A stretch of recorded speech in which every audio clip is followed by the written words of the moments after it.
చందమామ కథ దేవుడి సొమ్ము. పూర్వం కృష్ణాపురం అనే గ్రామంలో సుబ్బయ్య శెట్టి అనే వర్తకుడుండేవాడు. అతను చుట్టుపక్కల గ్రామాలలో వడ్డీ వ్యాపారం చేస్తూ ఉండేవాడు. సుబ్బయ్య శెట్టి డబ్బు మనిషి. ఎంత పిసినారంటే పావలా వస్తుందంటే 10 మైళ్ళు నడిచేవాడు. అతని దగ్గర వడ్డీకి తీసుకున్నవారు రెట్టింపు కట్టాల్సిందే. కృష్ణాపురానికి ఒక పక్క గ్రామమైన రామాపురంలో కూడా సుబ్బయ్య వ్యాపారం చేసేవాడు. వారానికి 2 సార్లైనా అతను రామాపురం వెళ్ళాల్సి వచ్చేది. ఇబ్బంది ఏమిటంటే రామాపురం వెళ్ళాలి అంటే ఏరు దాటాలి. అందుకు పడవ సౌకర్యం ఉండేది. ఏరు దాటించేందుకు పడవవాడు ఒక్క మనిషికి 2 వరహాలు తీసుకునేవాడు. ఇలా ఇచ్చుకోలేని వారు ఈదుకుంటూ వెళ్ళాల్సిందే. పశువుల కాపర్లు, పనివాళ్ళు అలాగే వెళ్ళేవాళ్ళు. తాను చూస్తుండగానే మనుషులు, పశువులు ఈదుకుంటూ ఆవలి ఒడ్డుకు వెళ్ళడం చూసి తాను కూడా అలా ఈదుకుంటూ వెళ్ళగలిగితే బాగుండు, తడవకు 2 వరహాలు మిగిలేవి అని ఆశపడుతూ అందుకు తన శరీరం సహకరిస్తుందో లేదోనని సందేహపడేవాడు శెట్టి. ఒకరోజు శెట్టి పడవ ఎక్కబోతూ పడవవాడితో, నాకు కొంచెం రేటు తగ్గించు, 1 వరహా ఇస్తాను, ఆవలి ఒడ్డుకు తీసుకెళ్ళు అన్నాడు. అందుకు పడవవాడు, అదేం కుదరదు, 1 వరహా ఇచ్చావంటే ఏటి సగంలోనే దింపేస్తాను, అక్కడి నుండి ఈదుకుంటూ వెళ్ళు అన్నాడు. పడవవాడు ఎగతాళిగా అన్నా కూడా శెట్టికి వాడి సలహా బాగానే ఉందనిపించింది. వాడు అన్నట్టుగా మిగతా సగం ఈదుకుంటూ వెళ్తే 1 వరహా మిగులు బాగుంటుంది అనుకొని ఒక క్షణం ఆలోచించి ఆ ప్రయత్నం ఏదో ఇక్కడి నుంచి మొదలుపెట్టి మొత్తం ఈదగలిగితే 2 వరహాలు మిగులుతాయి కదా అనుకొని పడవవాడితో, చూడబ్బి, ఈదుకుంటూ వెళ్ళాలని నాకెప్పటి నుంచో కోరిక. నువ్వు అన్నట్టుగా ఇక్కడి నుంచే ఈదడం మొదలు పెడతా. బట్టలు ఎలా తడుస్తాయి కదా, ఒకవేళ అవతల దాకా ఈదలేకపోతే ఆ సగంలోనే నీ పడవ ఎక్కుతా, సరేనా అన్నాడు.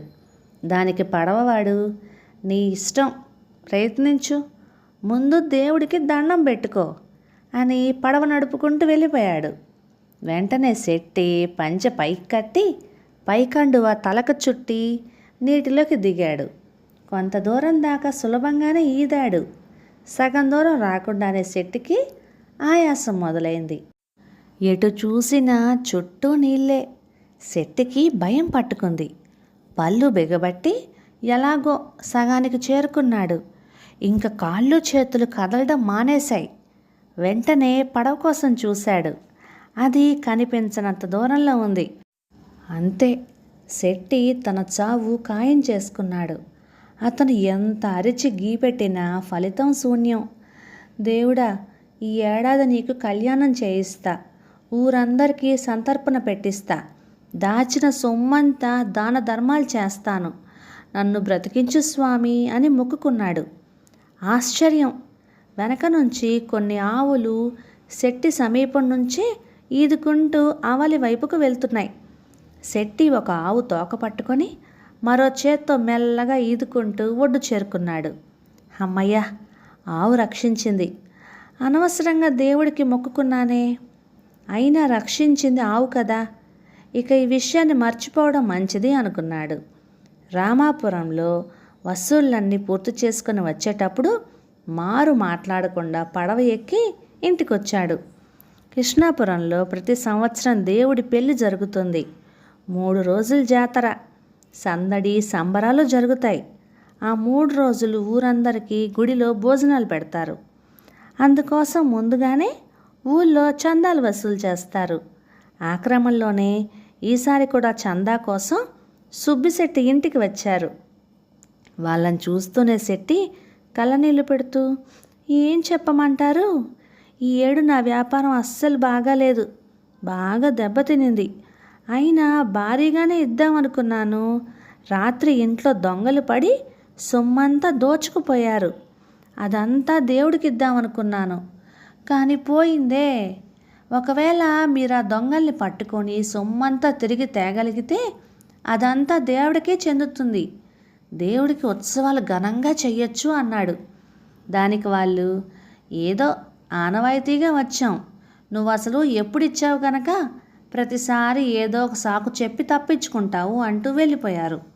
శెట్టి భార్య, అదేంటండి అన్యాయంగా, అసలే ఇది దేవుడి విషయం, ఏం జరుగుతుందో ఏమో అని గొనుక్కుంటూ ఇంట్లోకి వెళ్ళింది. శెట్టికి అదేమీ పట్టనట్టు లేదు. పద్దులు రాసుకుంటూ కూర్చున్నాడు. అదే రాత్రి గుళ్ళో ఓ వింత జరిగింది. గుడికి దగ్గరలోనే నివాసం ఉంటున్న పూజారికి అర్ధరాత్రి గుడిలో ఏదో అలికిడి వినిపించి లేచి చూశాడు.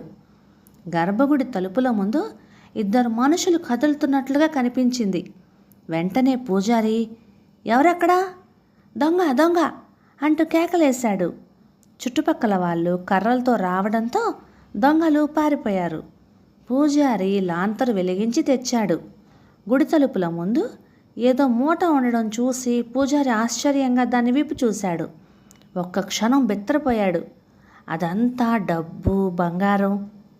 వెంటనే సొమ్మంతా భద్రపరిచి పొద్దున్నే ఊర్లోని వాళ్ళందరినీ పిలిచి మూట చూపిస్తూ, రాత్రి గుళ్ళో దొంగలు వదిలి వెళ్ళారు అని జరిగిందంతా వివరించాడు.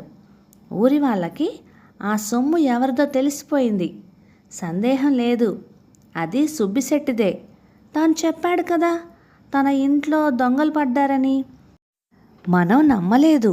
పైగా అది దేవుడి సొమ్మే, దొరికితే అది దేవుడికే చెందుతుందని కూడా అన్నాడు. ఇకనేం, దేవుడి సొమ్ము దేవుడు తానే తెప్పించుకున్నాడు. ఈ 7 ఉత్సవాలు ఘనంగా జరుపుకోవచ్చు అనుకున్నారు ఊరంతా. క్షణాల మీద ఈ వార్త ఊరంతా పొక్కి సుబ్బిశెట్టి ఇంటి దాకా వెళ్ళింది. అదే రాత్రి తన ఇంట్లో దొంగలు పడి అంతా దోచుకుపోవడం చూసి శెట్టి దంపతులు లబోదిబోమంటుండగానే ఈ వార్త తెలిసింది. అది విని శెట్టి భార్య ఆనందపడిపోతూ, ఏమండి, మన సొమ్ము గుళ్ళో దొరికిందట, పదండి వెళ్ళి తెచ్చుకుందాం అంది. శెట్టి పరిస్థితి తేలికుట్టిన దొంగలాగా అయ్యింది. భార్యతో శెట్టి, నోర్మొయ్, నువ్వు మాట్లాడవద్దు, నేను మాట్లాడను, అదంతా దేవుడి సొమ్ము, ఏం చేస్తాం, మనం దగ్గరుండి కళ్యాణం జరిపిద్దాం ఇంకా అన్నాడు. శెట్టి భార్య నోరు తెరిచి, అంటున్నది మీరేనా, ఇది కళా నిజమా అన్నది. జరిగిన పొరపాటు భార్యకు విపులంగా చెప్పాడు. అంతేకాదు, అది మొదలు శెట్టిలో చాలా మార్పు చోటు చేసుకున్నది. ఇంత జరిగాక అప్పటికొచ్చింది శెట్టిలో మార్పు. కథ సమాప్తం. ఇక ఈ కథలు మీకు నచ్చినట్లయితే ఇలాంటి మరెన్నో తెలుగు చిట్టుపొట్టి కథల కోసం లైక్ చేయండి, షేర్ చేయండి, సబ్స్క్రైబ్ చేయండి. Thank you.